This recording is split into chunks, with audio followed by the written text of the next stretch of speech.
Bueno, buenos días. Mi nombre es Diego Scafo, trabajo en GeneXus, en investigación y desarrollo, y hoy vamos a hablar sobre este ecosistema que se ha formado alrededor de las interfaces conversacionales, ¿sí? Estas interfaces que vienen surgiendo en los últimos tiempos, que vienen con fuerza y que han traído consigo una cantidad de conceptos y servicios que puede ser que estén un poco entreverados. Entonces vamos a bajar eso un poco a tierra, vamos a hablar, a definir bien las cosas y después, en la siguiente charla, vamos a ver cómo hacemos estas interfaces con GeneXus, ¿sí? Ahora, en los días previos al evento, junto con Sebastián Gómez, nos encontramos con un video que estaba muy interesante y lo queríamos compartir con ustedes. Así que vamos a ver eso y después vamos a continuar.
Muy bien, este video que acabamos de ver pertenece a KLM, que es una aerolínea holandesa que está participando en un programa piloto de WhatsApp, que es el programa de las WhatsApp Verified Business Accounts, ¿sí?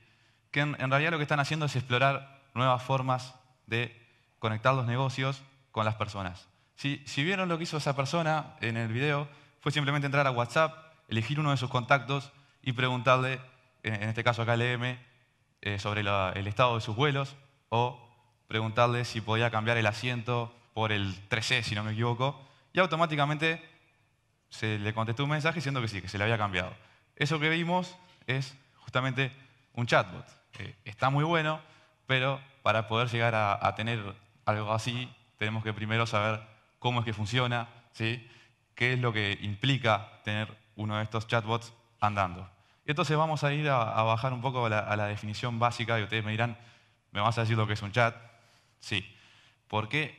Porque podemos ver después cómo la definición va a cambiar cuando introduzcamos a los chatbots. ¿Sí? Yo buscando y mirando para tomar una referencia, más allá de lo que todos sabemos, encontré que un chat es una comunicación entre dos o más personas. ¿Sí? Eso es más o menos la primera definición que sale si ustedes la buscan en Internet. Ahora, es esa comunicación que nosotros tenemos todo el tiempo, ¿sí? Que pertenecemos a muchos grupos seguramente de la familia, de los amigos, de la facultad, del trabajo. Mandamos mensajes todo el tiempo esos mensajes le llegan a las otras personas y cumplen con su propósito cuando la otra persona lo lee, ¿sí? Ahora, esa información que nosotros enviamos queda en nuestros dispositivos y lo que pasa es que justamente generamos mucha información, tenemos muchos contactos, estamos todo el tiempo usándola y como que nos está faltando hacer algo, ¿no? Si miramos un ejemplo, un caso muy típico que nos pasa todos los días, queremos organizar algún tipo de evento, no sé, un partido de fútbol, una reunión, agarramos WhatsApp, ¿no? Y empezamos a armar una lista, ¿sí? Decimos, el viernes a las 7 hacemos tal cosa. Y uno dice, yo voy, el otro dice, yo voy, y otro dice, yo no voy. Y lo que va haciendo uno es ir armando una lista que la va manteniendo todo el tiempo, la copia y la pega, y no pasa nada, ¿sí? Ahora, ¿no estaría bueno tener algo detrás que pueda interpretar lo que estamos diciendo, que pueda entender eso y ir llevando esa lista automáticamente? O llegando al caso en el que, no sé, es un partido de fútbol, somos 10, decirnos ya podemos llamar a la cancha. Estaría buenísimo automatizar esa acción. Y es ahí donde entra el concepto de los bots, ¿sí? ¿Por qué toman tanto protagonismo? Porque un bot en realidad es eso, es un programa que fue concebido para automatizar una acción, ¿sí? Entonces, si juntamos el concepto de los chats con los bots, podemos automatizar acciones, ¿sí? Reconociendo e interpretando lo que está pasando en una conversación. O sea, en el ejemplo que acabo de decir o en lo que vimos en el video, cuando una persona se comunica con esta aerolínea y le hace una consulta sobre el estado de sus vuelos, ¿sí?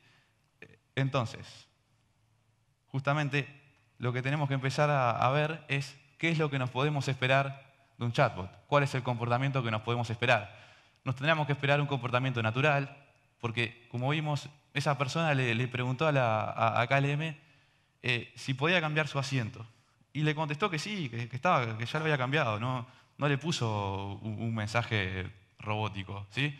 Le contestó de una forma natural. Lo que tiene justamente es un comportamiento natural. Lo que buscamos es que cuando hablamos con ese bot se sienta como si fuera una persona, ¿sí? Que cuando nos equivocamos nos guíe hacia lo que él sabe hacer, que nos haga entender que nos equivocamos, o que cuando él simplemente no sabe hacer lo que le estamos pidiendo nos diga, no sé, pero sé hacer esto, ¿sí? Entonces, ahí puede encauzar esa conversación para tener un camino más productivo. Otra cosa que nos esperamos es que tenga un uso práctico, ¿sí? Como veíamos, es entrar a la plataforma de mensajería que usamos y hablar con ese bot. Es más práctico que eso, que es a lo que estamos acostumbrados todos los días, no hay, ¿sí? Y otra cosa que tienen en particular es que nos ofrecen una integración con múltiples plataformas de mensajería que usamos habitualmente, ¿sí? Entonces, justamente a eso vamos, al cómo le hablamos nosotros a nuestros bots, ¿sí? Es decir, tenemos un bot, ¿cómo hacemos que los usuarios se comuniquen con él? Hoy por hoy hay una cantidad de plataformas que permiten esta integración con bots, ¿sí? Tenemos justamente los ejemplos que estoy mostrando acá, pasan por Telegram, Twitter, Line, Facebook Messenger, WeChat, Skype, también tenemos a Slack. Una de las cosas que es muy importante a la hora de seleccionar cuál de estas plataformas es en la que va a estar expuesta nuestro chatbot es a qué usuarios nos queremos dirigir, ¿sí? Es claro que si nos quisiéramos dirigir, por ejemplo, al mercado chino, nos va a convenir mucho más usar WeChat. Y si nos quisiéramos dirigir al mercado de repente estadounidense, Facebook Messenger es el que está dominando en este momento ahí, ¿sí? Ahora, no solamente de estas redes viven los chatbots, sino que también los podemos tener integrados a nuestros propios sistemas. Un caso muy popular es el de Siri y el de Cortana, ¿sí? Que están integrados a los propios sistemas operativos, ¿no? En el caso de Cortana con Windows, en el caso de Siri con iOS o con macOS, ¿sí? Incluso si le preguntan a uno si conoce a la otra, se pueden divertir con las respuestas, ¿sí? Y además de estos dos, los que presentamos en este evento fueron Rudy y Clarita. En el caso de Rudy, está integrado a la aplicación del evento, ¿sí? Él conoce la agenda, conoce la ubicación de los baños, de las salas, demás. Ustedes les pueden realizar una pregunta y él la va a interpretar y les va a contestar. Y en el caso de Clarita es la que está expuesta en las diferentes estaciones de consulta que están en los distintos pisos del hotel, ¿sí? Entonces, tenemos que, para hablar con un chatbot, podemos consultar estas plataformas de mensajería o también lo podemos tener expuesto en nuestros propios sistemas, ¿sí? Ahora, todos sabemos lo que son los chatbots, pero la pregunta que yo me haría si fuera ustedes es ¿cómo nos entienden? ¿Sí? Le estamos mandando un mensaje y nos está interpretando y nos está sabiendo qué contestar. Y es acá donde entra en juego el procesamiento del lenguaje natural.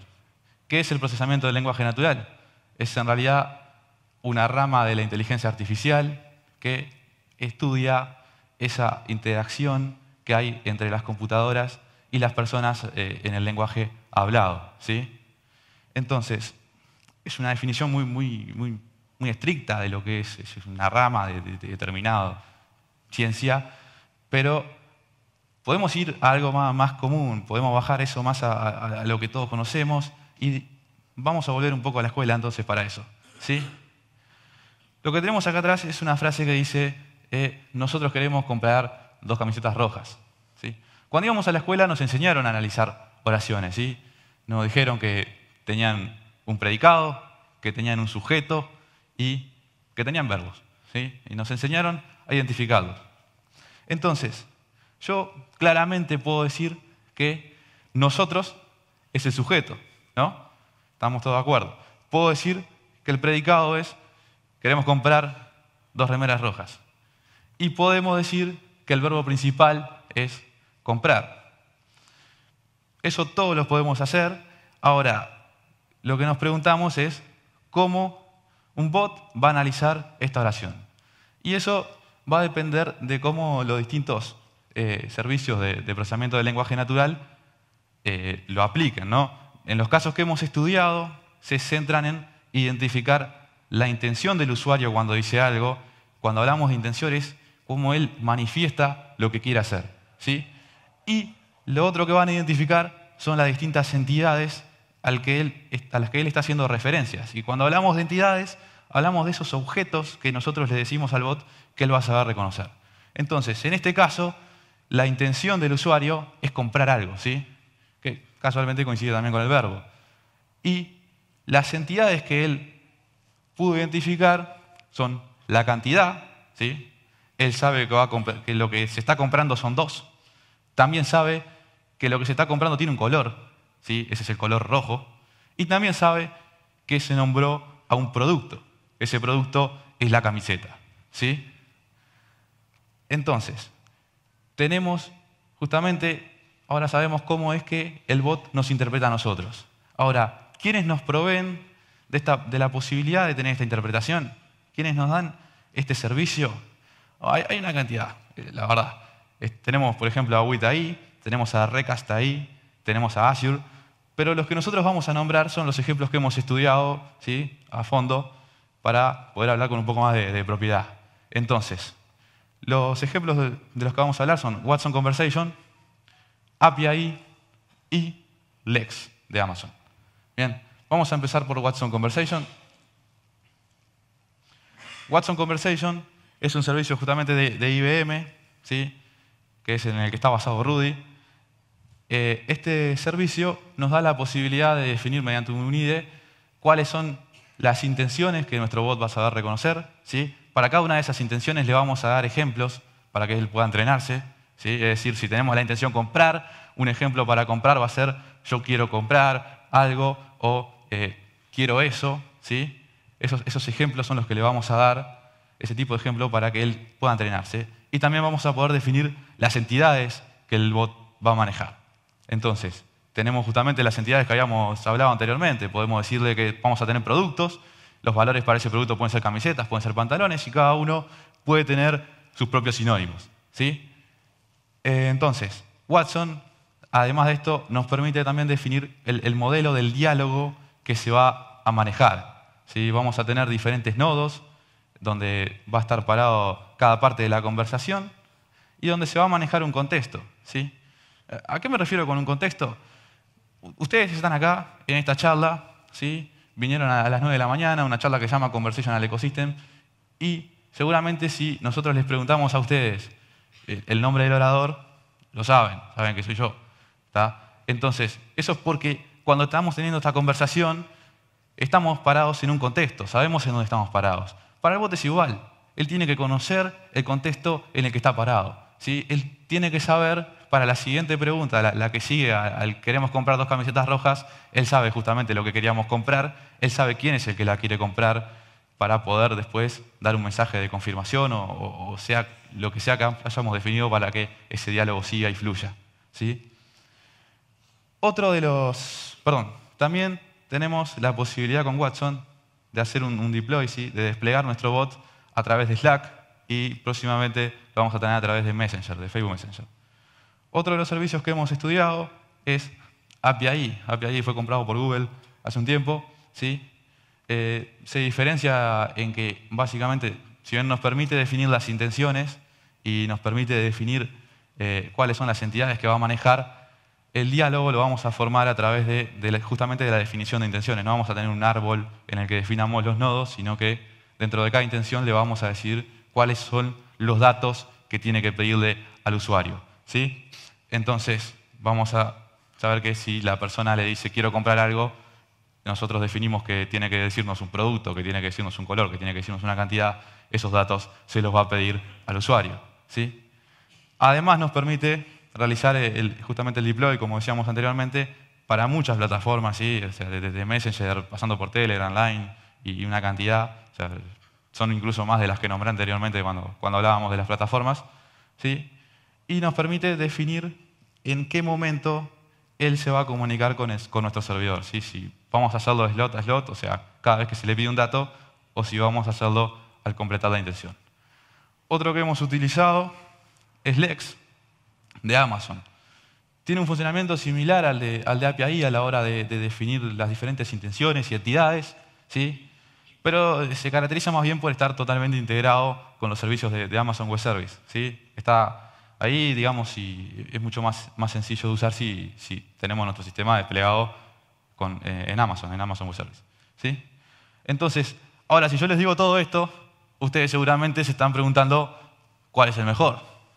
Y la realidad es que el mejor siempre va a depender del caso para el que ustedes están desarrollando, va a depender de su proyecto, va a depender de muchas variables involucradas en el desarrollo de ese proyecto. Podemos bajar a una simplificación de la arquitectura de cada uno, ¿sí?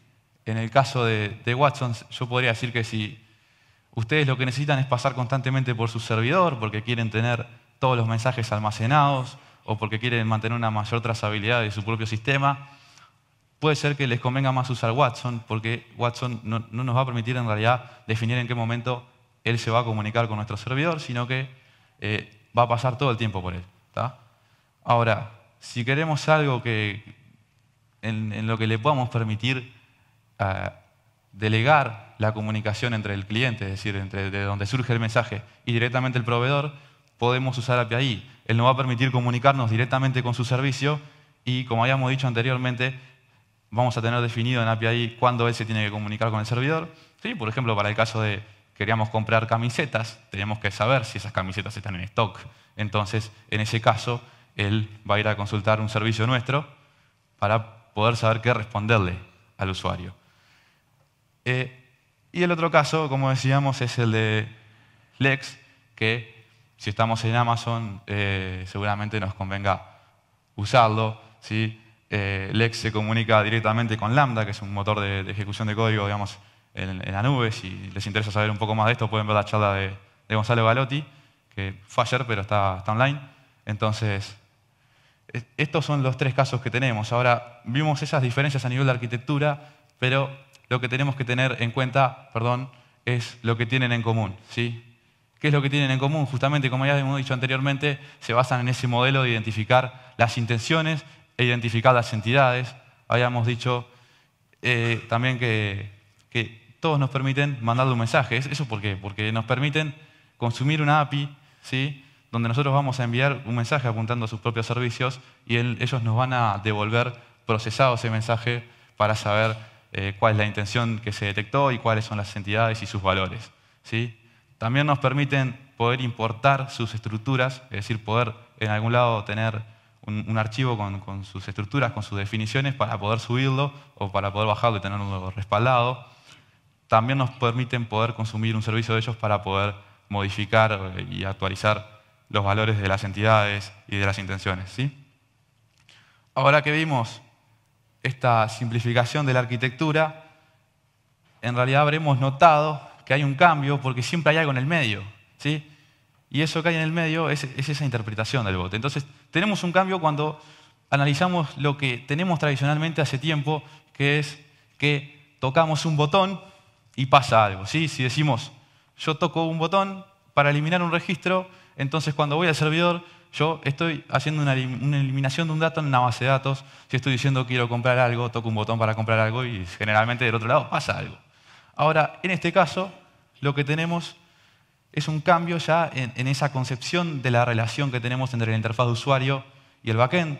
¿Por qué? Porque pasamos a tener este modelo, es el decir, yo digo algo, se interpreta algo y pasa algo. Y es por esto que justamente tenemos que tenerlo bien entrenado. Cuando hablo de bien entrenado, hablo de que tenemos que tener definidas las intenciones adecuadas, ¿sí? Las intenciones que va a manejar el bot. Tenemos que tener los ejemplos que necesitamos realmente para que nos entrevere, es decir, no repetir ejemplos de entrenamiento entre una intención y otra, ¿sí? Y tenemos que también tener bien definidas cuáles son las entidades que él va a manejar y cuáles son esos valores que se van a referenciar desde las entidades, ¿sí?